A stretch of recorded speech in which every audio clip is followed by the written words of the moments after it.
अपने बच्चों को शानदार भविष्य के लिए तैयार कीजिए एलिवेट इंस्टीट्यूट के साथ। किसी भी इंस्टीट्यूट को ज्वाइन करने से पहले एक बार जरूर मिलिए।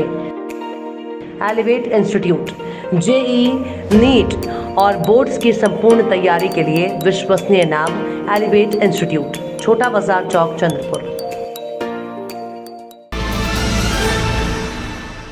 आप देख रहे हैं पार्थशर समाचार, सत्य परमो धर्म। दिनांक 1 जून 2022 को मन से उप जिलाध्यक्ष राजू कुकड़े ने एक पत्र परिषद ली, जिसमें उन्होंने कहा कि गुग्गुस नकोड़ा में एसीसी सीमेंट कंपनी के not for sale cement bag निजी घर निर्माण के लिए एक मुश्त बेचे जाने के कई मामले सामने आए हैं, लेकिन कंपनी के बाहर सीमेंट बेचना संभव नहीं है जब तक कि कंपनी के अधिकारियों के पास ठेकेदार और संबंधित के साथ वित्तीय संबंध न हो। इसलिए इस चोरी के प्रकरण में कंपनी के कौन से अधिकारी सहभागी हैं जो कॉन्ट्रैक्टर से मिलकर कंपनी के नॉट फॉर सेल के बैगों को खुले बाजारों में बेच रहे हैं। अगर पुलिस इस पर कड़ी तरीके से कार्रवाई करेगी तो इसके पीछे कौन है ये जरूर सामने आएगा। इसलिए पुलिस को पहले एसीसी सीमेंट कंपनी के अधिकारियों की जांच करके कार्रवाई करनी चाहिए। उसी प्रकार मनसे के जिला उपाध्यक्ष राजू कुकड़े ने मांग की है कि राजू रेड्डी के खिलाफ कार्रवाई की जाए और दोषी ठेकेदार को भी गिरफ्तार किया जाए।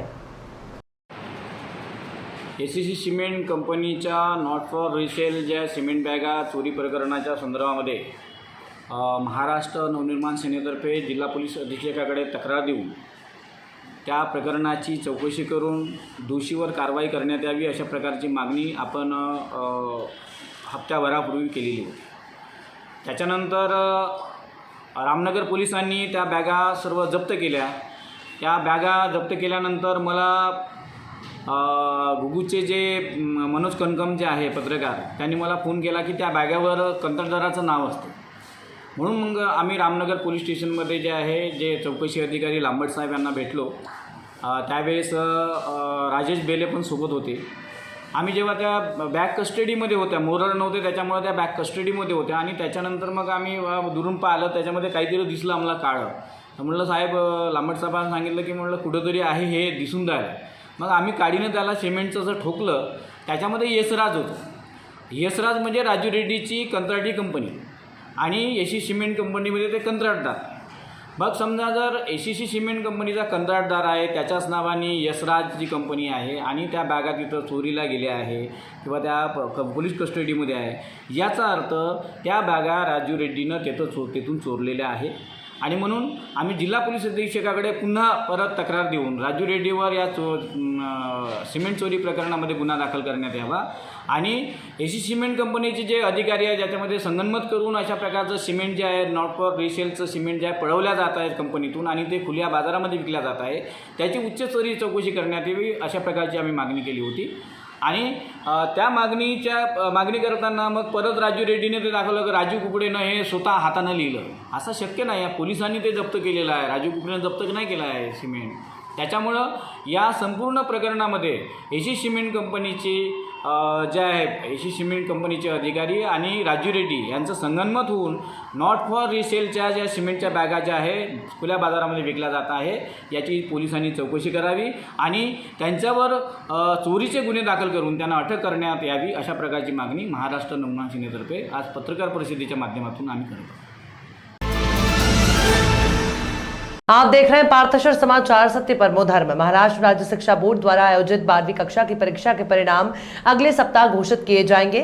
शिक्षा मंत्री वर्षा गायकवाड़ के मुताबिक जून के अंत तक 10वीं कक्षा के नतीजे जारी कर दिए जाएंगे। हालांकि इस बार स्थिति नियंत्रण में थी और राज्य में ऑफलाइन परीक्षाएं कराई गई। पिछले कई दिनों से सोशल मीडिया पर 12वीं के फैसले की तारीखों को लेकर तरह तरह के दावे किए जा रहे थे।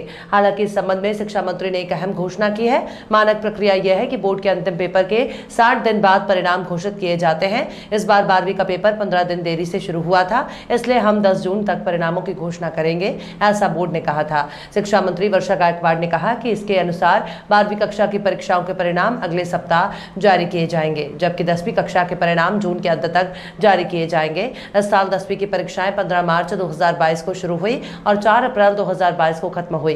पिछले साल कोरोना के प्रकोप के कारण परीक्षा आयोजित नहीं हो सकी। अधिकांश परीक्षाओं की पहली पाली सुबह 10:30 बजे से दोपहर दोपहर 2 बजे तक शुरू हुई। दूसरे सत्र का समय दोपहर 3 बजे से शाम 6:30 बजे तक था। मैट्रिक परीक्षा के लिए कुल 16,39,172 छात्रों ने पंजीकरण कराया था। इसमें 8,79,584 छात्र और 7,49,487 छात्र परीक्षा में शामिल हुए थे। 12वीं की बोर्ड परीक्षा 4 मार्च से शुरू होकर 7 अप्रैल को समाप्त हुई थी। राज्य के 14,85,826 छात्र 12वीं की परीक्षा में शामिल हुए थे। 10वीं और 12वीं की बोर्ड परीक्षाओं के परिणाम मई के अंतिम सप्ताह या जून के पहले या दूसरे सप्ताह में घोषित किए जा सकते हैं। बोर्ड में विषय के पेपर मिलते ही शिक्षक पेपर की परीक्षा शुरू कर देते हैं।